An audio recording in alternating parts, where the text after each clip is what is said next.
नमस्कार दर्शकों, आप देख रहे हैं द न्यूज़ नाउ एक्सप्लेन्ड और मैं हूं रजत वोरा आपके साथ। आज जम्मू कश्मीर के अलग-अलग इलाकों में, खासकर जम्मू संभाग के डिस्ट्रिक्ट जम्मू में डिमोलिशन ड्राइव जो है वो अलग-अलग जगहों पर चलाई गई, जहां पर कई सारे एलिजिडली जो स्टेट लैंड थे वहाँ पर जो है वो अलग-अलग डिपार्टमेंट, जिसमें revenue department, forest department, Jammu Kashmir police के साथ मिलकर डिमोलिशन ड्राइव चला रहा था। आज सुबह हमने आपको लाइव दिखाया जहाँ पर वेव मॉल के सामने नरवाल, बठिंडी, सुंजवा इलाके में वहाँ पर जो इलीगल कंस्ट्रक्शन स्टेट लैंड पर हुई थी उसे रिट्रीव किया गया, उसे जो है वो ग्राउंड में तब्दील कर दिया गया। वहाँ पर 3-3 मंजिला इमारत जो है उसे बदल कर तब्दील किया गया। इसके अलावा कई सारे और इलाकों पर जो है वो जो लैंड रिट्रीव या फिर यूं कहें कि जो डिमोलिशन ड्राइव है उसका काम चला। अब हम बात करेंगे इस खास वीडियो में, जहां हम ये जानने की कोशिश करेंगे कि कहां-कहां ये पूरी ड्राइव चली और अब फाइनली उस पर क्या कुछ रिएक्शन सामने आ रहे हैं। सबसे पहले आपको बता दूं कि 260 कनाल जो इलीगल इंक्रोचमेंट लैंड है एज पर सोर्सेज स्टेट लैंड, वो तवी बेड एरियाज में डिस्ट्रिक्ट एडमिनिस्ट्रेशन द्वारा रिट्रीव की गई। वहां पर जो है ये सारी इंक्रोचमेंट, इलीगल इंक्रोचमेंट हटाई गई। इसके अलावा खसरा नंबर 302, 303 जो है वो जम्मू खास तहसील में, इसे भी पूरी तरह से इलीगल इंक्रोचमेंट को जो है वो साफ करवाया गया। वहां पर एनफोर्समेंट जो है वो की गई, जम्मू कश्मीर पुलिस और रेवेन्यू डिपार्टमेंट द्वारा इसे पूरी तरह से क्लियर किया गया। वहीं ऐसा भी माना जा रहा है एलिजिडली एक्स मिनिस्टर भी इसमें इन्वॉल्व थे, जहां पर कई सारी ऐसी इलीगल लैंड्स को बसाने में, वहां पर लोगों को बसाने में, इलीगल एरियाज, इलीगल इंक्रोचमेंट करवाने में वहां पर वो इन्वॉल्व थे, जिसकी वजह से ये एक्शन जम्मू कश्मीर की सरकार को लेना पड़ा। पूरी ओवरऑल अगर हम बात करें तो इस इलाके से 200 करोड़ के आसपास की जो लैंड है वो रिट्रीव की गई। रेवेन्यू डिपार्टमेंट ने, जम्मू कश्मीर सरकार ने इसे वापस लिया। बताया जा रहा है कि 200 करोड़ तक की जो ये लैंड है उसे वापस लिया गया है। इसके अलावा जो सबसे पहले वे मॉल के सामने की जो नेशनल हाईवे पर जो कंस्ट्रक्शन हुई थी, करीबन 35 केनाल एरिया जो है उसे जम्मू और कश्मीर के जो रेवेन्यू डिपार्टमेंट है, जम्मू कश्मीर पुलिस के साथ मिलकर उन्होंने वहां पर रिट्रीव किया इस लैंड को। वहां पर जो इलीगल कंस्ट्रक्शन हुई थी उसे वहां पर हटाया गया। इसके अलावा ये बताया जा रहा है कि उस पूरी लैंड की कीमत करीबन 56 करोड़ रुपया थी। 56 करोड़ के इस लैंड को वापस जम्मू और कश्मीर की सरकार ने लिया, जहां पर इलीगल एंक्रोचमेंट हुई थी कथित तौर पर। इसके अलावा सोर्सेज के हवाले से मिली जानकारी के मुताबिक कई सारे अलग अलग एरियाज थे जहां पर ये इलीगल कंस्ट्रक्शन जो हुई थी उसे हटाया गया और एक्स मिनिस्टर, इसमें कई सारे कंस्ट्रक्शन कंपनी ओनर्स और लंबरदार जो हैं वो शामिल थे, जिनके ऊपर कार्रवाई जो है वो की गई है।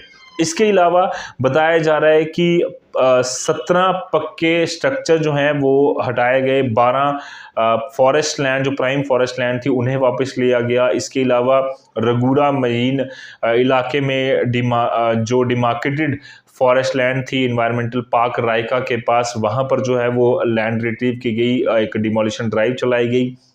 जम्मू और कश्मीर पुलिस, फॉरेस्ट डिपार्टमेंट और ड्यूटी मजिस्ट्रेट वहाँ पर जो मौजूद थे, उन्होंने हैवी डिप्लॉयमेंट कर वहाँ पर लॉ एंड ऑर्डर की सिचुएशन ना बने उसको देखते हुए ये लैंड पूरी रिट्रीव कराई। इसके अलावा रिजॉर्ट और एक गार्डन हिल, उसको भी जम्मू और कश्मीर की एनफोर्समेंट डिपार्टमेंट द्वारा, रेवेन्यू डिपार्टमेंट द्वारा जो है वो रिट्रीव किया गया। कई सारे प्रोमिनेंट पॉलिटिशियन और बिजनेसमैन इसमें बताए जा रहे हैं कि वो इन्वॉल्व थे।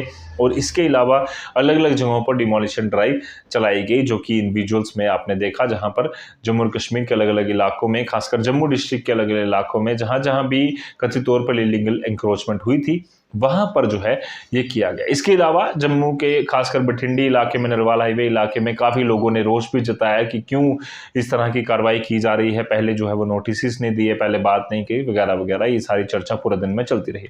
फाइनली जब ये सारी बात निकली तो एक नाम जो है वो काफ़ी चर्चा में आ रहा था, जिनका ताज मयूद्दीन, एक फॉर्मर मिनिस्टर जो है, उनका नाम काफ़ी ज़्यादा इस बीच में आ रहा था कि उनकी भी जो 200 कनाल लैंड है उससे साफ करवाया जा रहा है। अब उसको लेकर ताज मयूद्दीन ने अपना भी एक बयान जो है वो साझा किया है। क्या कुछ ये बयान है, आज वीडियो में सुनते हैं, आगे की चर्चा आगे करेंगे।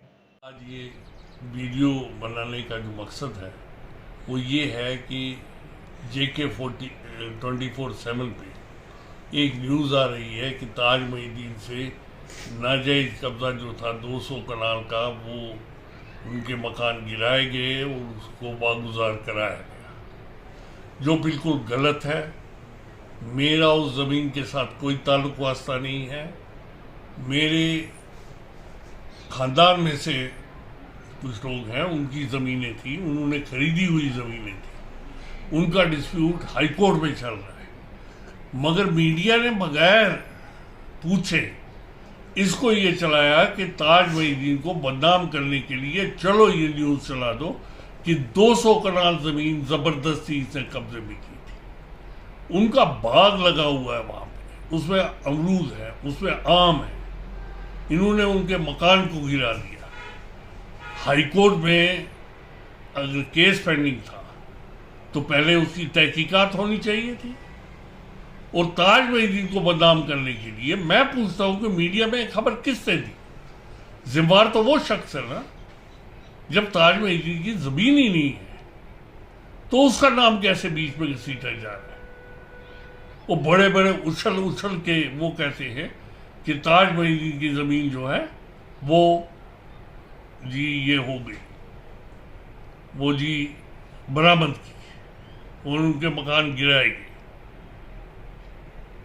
जो सही बात यह है कि ये ज़मीन का डिस्प्यूट हाई कोर्ट में ज़ेर समाअत है। ताज मोइनुद्दीन ने तो अपनी क्लैरिफिकेशन दे दी, पर अब ये देखना होगा कि क्या और भी एरियाज पर कार्रवाई की जाती है या फिर लोगों की जो खदशात है उसको माना जाता है, और जो इलीगल एंक्रोचमेंट कथित तौर पर जो जम्मू कश्मीर के अलग इलाकों में है उस पर और किस तरह से ड्राइव की जाती है। लोगों के पास अलग अलग तरह के ऑप्शंस भी हैं, ये लीगल अपनी जो है वो अंडरस्टैंडिंग से जहाँ जहाँ भी जाना चाहे ये कर सकते हैं वगैरह वगैरह। बाकी जम्मू कश्मीर की सरकार जो कर रही है, आपकी उसके बारे में क्या राय है जरूर कमेंट कर भेजें। फिलहाल के लिए मुझे यानी कि रजत वोरा को दीजिए इजाजत। धन्यवाद।